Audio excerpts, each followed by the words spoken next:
Hello everyone, welcome to my channel. I hope everyone is having a wonderful day. Before starting the video, please go ahead and hit the subscribe button and give this video a like up. Bold and Beautiful's Jacqueline MacInnes Wood considers a new addition to the family. It's no secret that the Bold and the Beautiful's Jacqueline MacInnes Wood, Steffi, has a full house in her real life. But for those who don't know, the CBS soap actress shares 4 sons with her husband, Elaine Ruspoli. Not only does she have her hands full being a proud mama to Rise, Lennox, Brando, and Valor, she also has a couple of fur babies as well.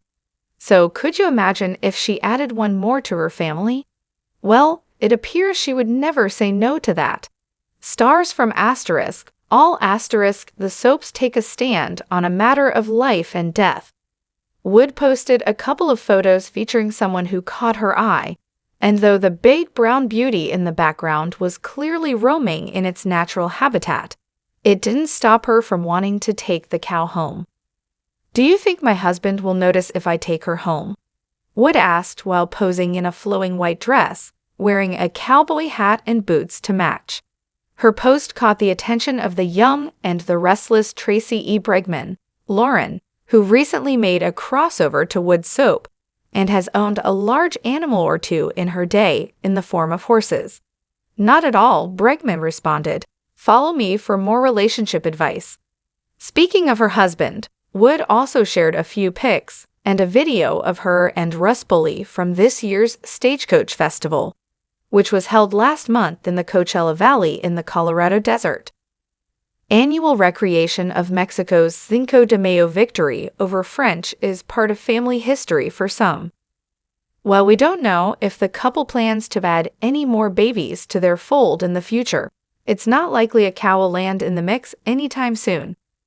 If Bold and Beautiful's Thorsten K is being honest, and that's one thing he always is, sometimes brutally, he doesn't care if you hate Ridge. In fact, he's not so secretly thrilled to hear it.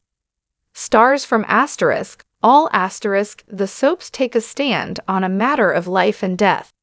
"I hate when people in this business say, 'Oh, if my character does that, the audience is really going to hate me,'" he told us shortly after receiving his latest Daytime Emmy nomination.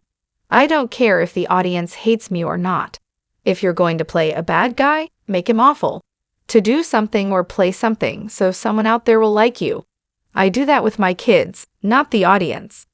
At the end of the day, he says, "Our job is to commit to something. We need to push the envelope whenever and however we're able to.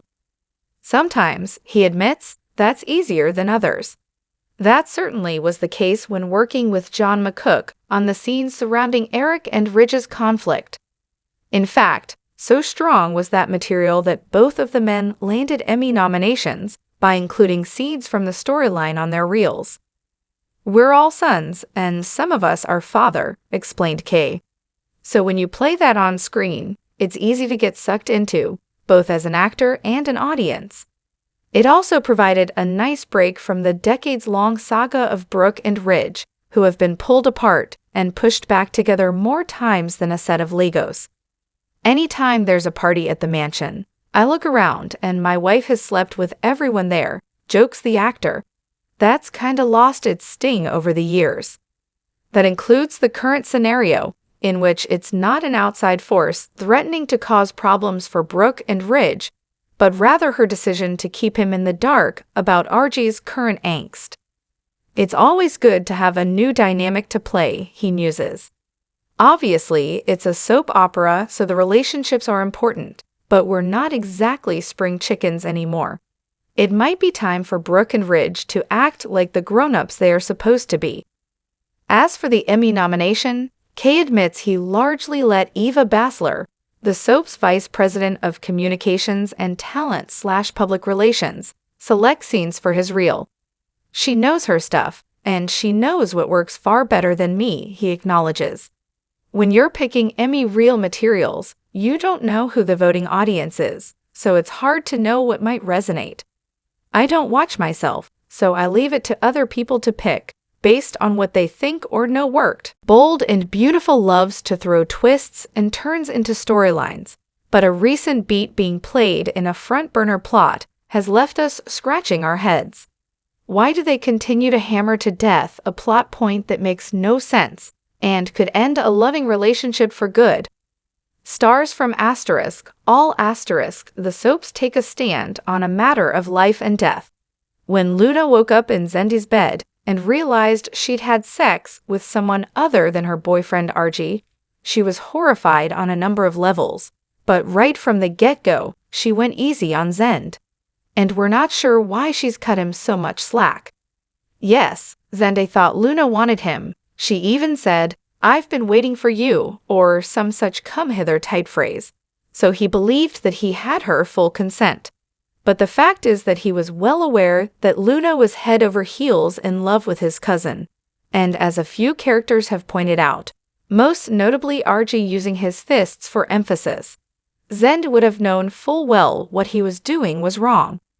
Sure, Luna's a nice person, and we can understand some part of her feeling bad that Zend got zinged by the massive mint mix-up.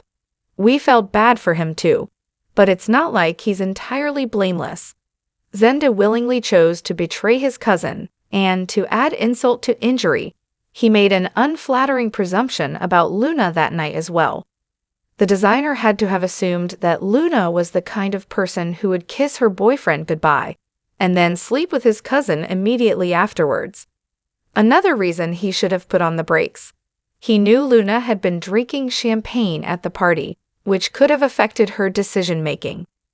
Ultimately, Zend believed he had Luna's consent, meaning he didn't willfully take advantage of her, but he did elect to engage in an act of betrayal under questionable circumstances. If we were in Luna's place, we're not sure we'd be feeling so kindly towards Zende right at the moment, yet she keeps defending him to any and all who will listen. Why does she keep saying he did nothing wrong when he clearly did? One reason is that, sadly, she's blaming herself, as well as her mother and her mints. But the other is that Bold and Beautiful loves to twist something unpalatable into a potential love triangle, and we think that's exactly what's at play here. If you think back, Zend repeatedly hit on Luna before the night in question. It was inappropriate not only because she was in a relationship and had told him she loved Archie more than once, but because he was portrayed as targeting Luna in part because he was upset about Archie being chosen by Eric to work on his line. Bold and Beautiful made sure to choose music cues to make sure we felt that when we watched those scenes. That was reason enough for Luna to want to keep Zend at arm's length. But after they slept together, suddenly that beat was gone, and it was all about Zend making an innocent mistake and just being hopelessly besotted with the girl. We knew a love triangle was in the making when Zend began romanticizing what had happened between them in his mind, and Luna did not become upset with him as she processed her trauma. Now, instead of Luna being put off by Zend, she's defending him at every turn. We can't imagine how that won't become a sticking point for Archie moving forward. Bottom line, this whole storyline has an ick factor that should make Bold and Beautiful think twice about trying to spin this into a love story for Luna and Zend.